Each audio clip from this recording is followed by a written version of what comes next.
नमस्कार, मैं हूं शैलेंद्र सिंह। आप देख रहे हैं हमारा YouTube चैनल शब्द शब्द शैलेंद्र सिंह। आपने सुना होगा शब्द में बड़ी ताकत होती है। आज के ज़माने में शब्द से बड़ी ताकत तस्वीर में होती है। हम बात कर रहे हैं लोकसभा स्पीकर के चुनाव की। लोकसभा स्पीकर का चुनाव भारत के 72 साल के संसदीय इतिहास में पहली बार होने जा रहा है। इसके पहले आम सहमति से लोकसभा का स्पीकर चुन लिया जाता था, लेकिन 2024 के लोकसभा चुनाव के बाद ऐसे हालात क्या बने कि आम सहमति सत्ता पक्ष और विपक्ष के बीच नहीं बन पाई, जिसके नाते लोकसभा स्पीकर का चुनाव हो रहा है। भारतीय जनता पार्टी और एनडीए गठबंधन की तरफ से ओम बिरला, जो पिछले लोकसभा में भी लोकसभा अध्यक्ष थे, उनको उम्मीदवार बनाया गया है और कांग्रेस इंडिया गठबंधन के साथ के सुरेश को लोकसभा का अध्यक्ष के लिए उम्मीदवार बनाया गया है। के सुरेश सबसे ज़्यादा 8 बार सांसद चुनकर आए हैं, इसलिए कांग्रेस का कहना है कि उनका दावा मजबूत है। अब सवाल उठता है कि आखिर आम सहमति क्यों नहीं बनी। उसमें एक तस्वीर का बहुत बड़ा रोल है। ये तस्वीर राहुल गांधी और नरेंद्र मोदी की है। किस तरीके से कांग्रेस ने इस तस्वीर का प्रयोग किया, जिसके बाद लोकसभा स्पीकर की जो सहमति बन रही थी सत्ता और विपक्ष के बीच, वो टूट गई। असल में सहमति का एक बिंदु था।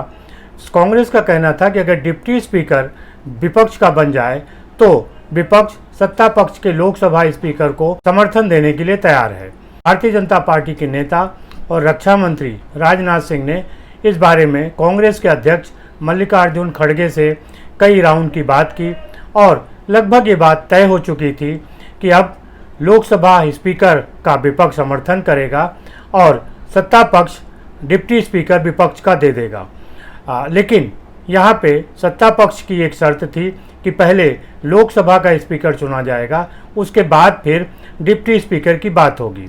दूसरी तरफ विपक्ष का कहना था कि पहले डिप्टी स्पीकर का मसला हल हो, उसके बाद फिर स्पीकर पे बात होगी। भारतीय जनता पार्टी का तर्क था कि स्पीकर बड़ा होता है, इसलिए पहले वो मुद्दा हल किया जाए, फिर डिप्टी स्पीकर। तो यहाँ पे आके बात उलझी हुई थी। इसी बीच कांग्रेस की प्रवक्ता सुप्रिया सुनेत्र ने एक फ़ोटो जारी कर दी। उन्होंने वो फ़ोटो टीवी चैनलों पर दिखाई। इस फोटो में नरेंद्र मोदी खड़े हुए हैं और राहुल गांधी बैठे हुए हैं। सदन के अंदर की फ़ोटो है, जिस पे नरेंद्र मोदी नमस्कार की मुद्रा में हैं और राहुल जी को नमस्कार कर रहे हैं। सुप्रिया सुनेत्र ने अपने फेसबुक और ट्विटर पर इस फ़ोटो को साझा किया और कहा कि जो पहले कहते थे कौन राहुल, वो आज राहुल जी पुकार रहे हैं। ये तस्वीर एक तंज के अंदाज में सुप्रिया सुनेत्र ने अपने सोशल मीडिया पर जारी की। इसके अलावा जहाँ भी वो डिबेट में गई टीवी चैनलों पर, वहाँ पर भी उन्होंने इस फ़ोटो को दिखाया और कहा कि राहुल गांधी के सामने किस तरीके से नरेंद्र मोदी खड़े हैं, जबकि चुनाव के पहले वो कहते थे कि कौन राहुल गांधी। सुप्रिया सुनेत्र का कहना था कि कांग्रेस जिस मजबूती के साथ संख्या बल में आगे आई है, अब हमें झुकना पड़ेगा। यही वो पॉइंट था, यही वो बिंदु था जहां भारतीय जनता पार्टी और उसके गठबंधन को लगा कि अब अगर इंडी गठबंधन और कांग्रेस के सामने वो झुक गए तो फिर ये हार मानी जाएगी। हालांकि इसकी जो शुरुआत थी वो उसी समय से हो रही थी जब भारतीय जनता पार्टी के नरेंद्र मोदी एनडीए की सरकार में तीसरी बार प्रधानमंत्री पद का शपथ ग्रहण कर रहे थे। शपथ ग्रहण समारोह में कांग्रेस की तरफ से मल्लिकार्जुन खड़गे गए थे, लेकिन राहुल गांधी, सोनिया गांधी, अखिलेश यादव जैसे दलों के जो प्रमुख नेता थे वो शपथ ग्रहण समारोह में नहीं गए थे। इसके अलावा जैसे ही शपथ ग्रहण हुआ, प्रधानमंत्री पद की शपथ ली, मल्लिकार्जुन खड़गे ने कहा कि ये गलती से सरकार बनी है।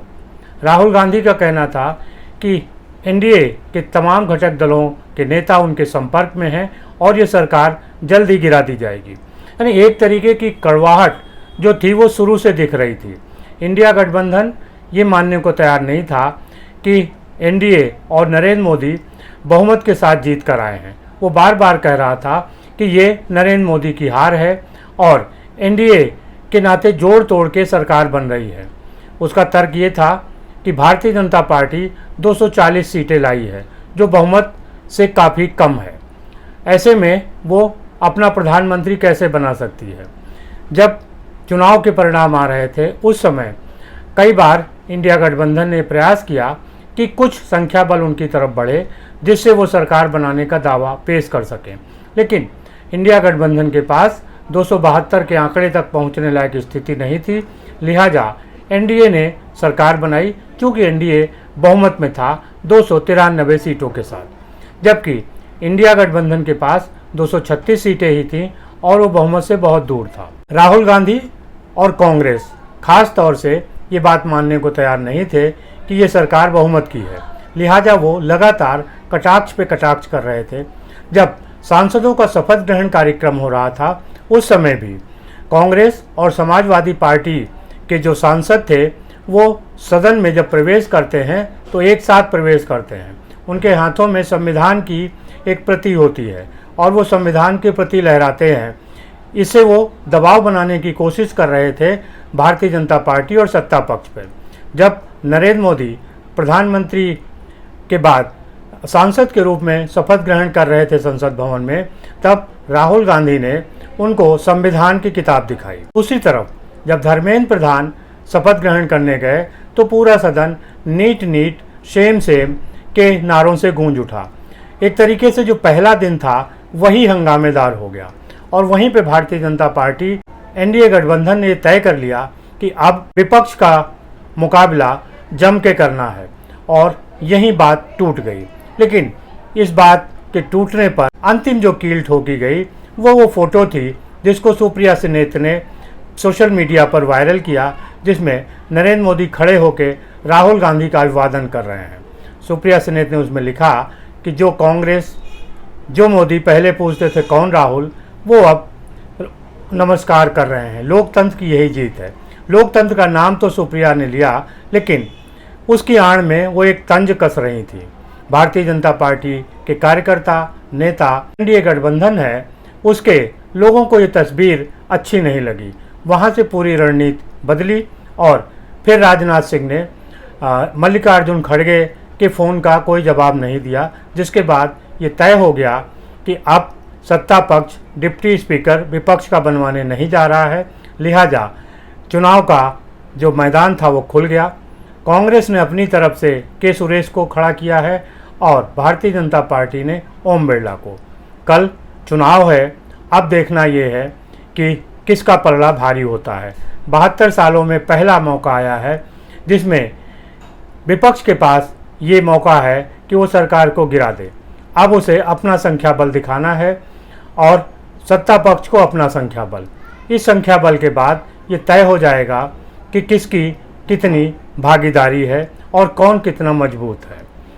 यहाँ पर विपक्ष ने एक गलती कर दी है। अगर वो कल सरकार गिराने में असफल रहा तो फिर उसका मॉरल डाउन हो जाएगा और सत्ता पक्ष उस पर भारी पड़ जाएगा।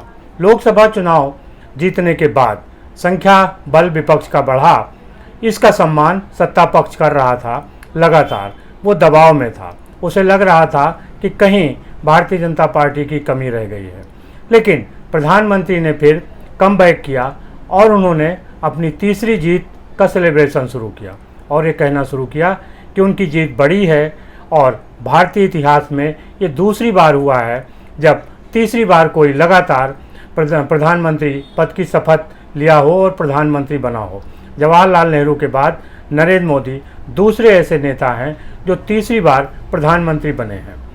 सत्ता पक्ष जिस तरीके का दबाव बनाना चाह रहा था वो दबाव अब तक था, लेकिन अगर लोकसभा स्पीकर के मुद्दे पे सत्ता पक्ष हारता है तो ये उसकी नैतिक हार होगी और फिर उसे इस विषय में बोलने का अधिकार भी नहीं रहेगा कि सत्ता पक्ष के पास दावा मजबूत नहीं है।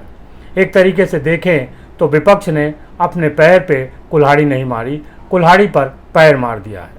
आपको क्या लगता है कि लोकसभा स्पीकर का चुनाव सत्ता पक्ष जीतेगा या विपक्ष? जरूर बताइएगा। शुक्रिया, धन्यवाद।